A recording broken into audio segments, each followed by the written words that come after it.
Hey, on some real shit, a lot of people always asking me, who do I think won the war when it come to Chirac? Because I guess they hearing Breezo when he was getting down on FBG saying they won and all kind of shit like that. To be honest, I don't think nobody won. If you want to be 150% honest, O-Block took a lot of losses from Odie, King Von, Heck, T-Roy, a lot of people who we all know in the drill culture. You might have not never seen them before, but you hear their names being shouted out by people like Chief Keef, Lil Durk, you know, so their names that became synonymous with the drill culture. All those guys are dead, you know. When we look at 600, we see like L.A. Capone, who lost his life. We see Baldy. We hear about Steve Drive. Rondo Number 9 got a murder case. C-Day got a murder case. You know, it looked like they took a big downfall. Then we go to FBG, where FBG Duck lost his life. Brick lost his life. Kobe lost his life. TB lost his life. Can't Get Right lost his life. You know, when it all boils down, I think everybody lost. I don't think there's no winners to this shit. You ask me who won, is YouTube.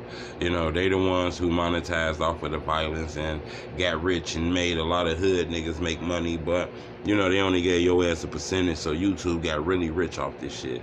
The rap game then got strained. A lot of these brothers then lost their life, especially when I look at like FBG.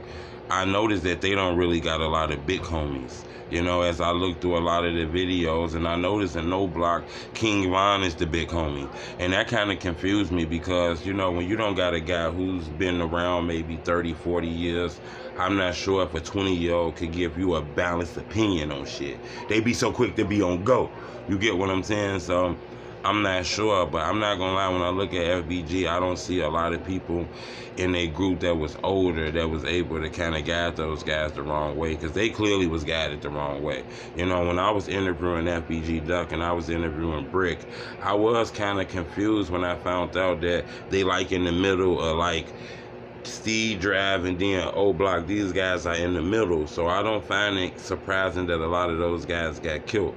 You get what I'm saying? And then when it come to O-Block, you know, I hear they had a lot of security in that community. They was a gated community, so it was hard for the ops to get in there to retaliate. So I don't find it surprising that King Von died in another state. You get what I'm saying?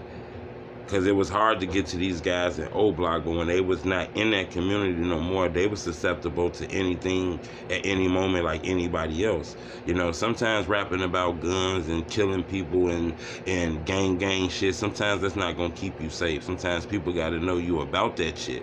Not saying a lot of these guys ain't about that shit, but people gonna test you in this music industry. This not really like the rap game no more. This is like the murder game. They don't really kill people in the country music business. They don't really kill people in R&B. They don't really kill people in jazz. But in this urban rap shit, you could die. That's what kind of find me confusing, why a lot of these kids want to be rappers and shit like that. Why you don't want to be no singers? Why you don't want to be none of that? Everything is fuck the police and fuck the police that and fuck the police that. And don't get me wrong, I totally agree with y'all. Fuck the police. But you can't teach the kids that shit. You get what I'm saying? We got to tell them to be careful with the police, because when you teach them fuck the police, well, we going to have 20 years from now, 30 years from now, 40 years from now, 50 years from now, it's people that's policing us and giving us prison time and shit like that that don't look like us. You get what I'm saying? You want a world where everybody who controls everything is people who don't look like us. So we got to be careful and walk the right rope. You know, that motherfucker tight, but we got to be careful when we teaching them kids that shit. Now, don't get me wrong. I understand that the police is crooked. I know a lot of y'all gonna say you can't blame all the police. Look, all the police shit is crooked. You might not be crooked, but the fact that you fucking with a crooked identity makes you crooked. You get what I'm saying? If you was hungry and you ain't had nothing to eat, and I was to tell you, cool, I'm finna go buy you a Italian beef with cheese, fries, and a lemonade, and I ordered 3 of them though. The same thing, Italian beef, cheese, fries, and lemonade. I put them on 3 different tables. I tell you, look, 2 of them got poison in it, and soon you eat it, you gonna die. But one of them perfect, ain't shit wrong with it. You gotta go over there and pick it. Do you wanna go over there and pick it? Do you still want that Italian beef? You gonna feel like you ain't gonna take the chance. So that's how we look at the police. You get what I'm saying? We're not trying to knock the police. We just saying, We ain't going for that shit no more. Anytime some shit happen, pull your camera out.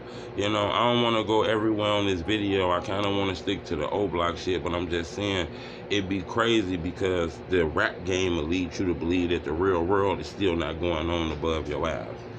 One of my biggest things is, man, I wish earlier in the career when Prince Dre hit me. Prince Dre from O-Block hit me one time in the DM on some super tough guy shit. Man, your police ass, man, oh, man, the fuck you interviewing people, all this crazy shit. And instead of me trying to tell the brother and give him some wisdom, I end up telling the brother, look, Lil Durk don't give a fuck about you interviewing with me, Zach TV, Rap Ketchup or not. Turn the fuck up, homie. While you waiting around hoping that the moves you making don't hurt Lil Durk feelings, man, he waiting for niggas to clout the fuck up, and I help people clout the fuck up. So we went back and forth in the DM, and I'm not gonna lie, a couple years later, he ended up hitting me, telling me, man, I was young, I didn't realize how the blog shit went.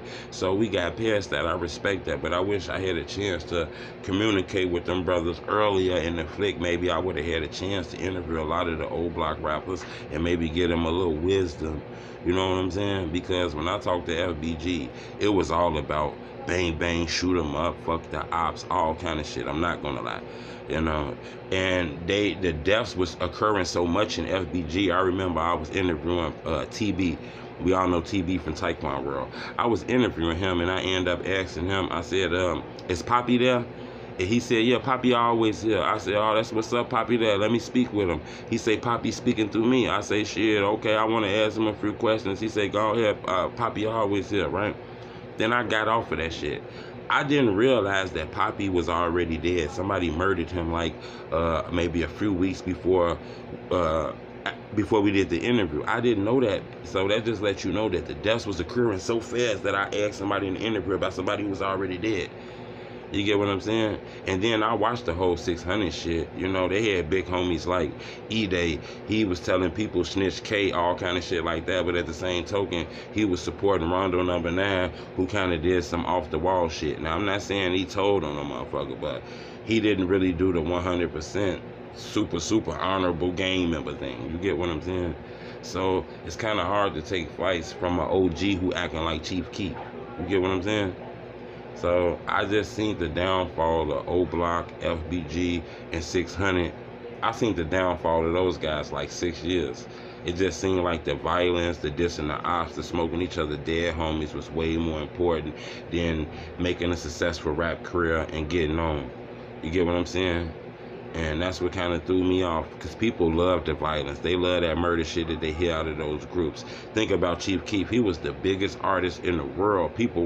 Everybody wanted to be Keef. The moment he moved out of Chicago, where you didn't see a lot of those killers in the videos, he wasn't smoking the dead people no more and shit like that, his views went down. Because the fans are instigators. They not real fans. Those ain't the fans that's going to spend $100 to get front row of your concert. Those not the fans that's going to help you sell out the shows. Those not the fans that's going to buy your merchandise. I don't see nobody wearing that Glow Gang shit. But these fans that click your video and give you a view, they want to know who the next motherfucker down. These shorties somewhere from Huckleberry, the closest they ever going to get to the block is through one of those rap videos. You get what I'm saying? This real shit. I tell people this shit all the time. These little white kids ain't never gonna be in the hood, man. The closest they gonna get through this shit is a Truth Teller video, a Rap Catch-Up video, or one of these rapper videos. That's why these police be so quick to kill us, you know? A police grew up in Huckleberry, man. He graduated out of Huckleberry, man. He met his wife in Huckleberry. He went to college in Huckleberry. He decided to be a police officer in Huckleberry. He went to the police force in Huckleberry. He graduated from the police force in Huckleberry. Then they set his ass in Inglewood. They told him to ride out there and monitor O-Block. All he knew about black folks is through these cheeky videos. He out there ready to smoke a motherfucker. And then you surprised that all these killings is happening at an all-time rate. These cops ain't playing the lottery with their life. They prejudging niggas because of those drill videos and the shit that's going on in the world. You get what I'm saying? So we gotta be better, man. But I'm not gonna lie. O-Block, 600, and FBG, those guys took a big fall. Now, I'm not gonna lie. I think they got a chance to right their wrong.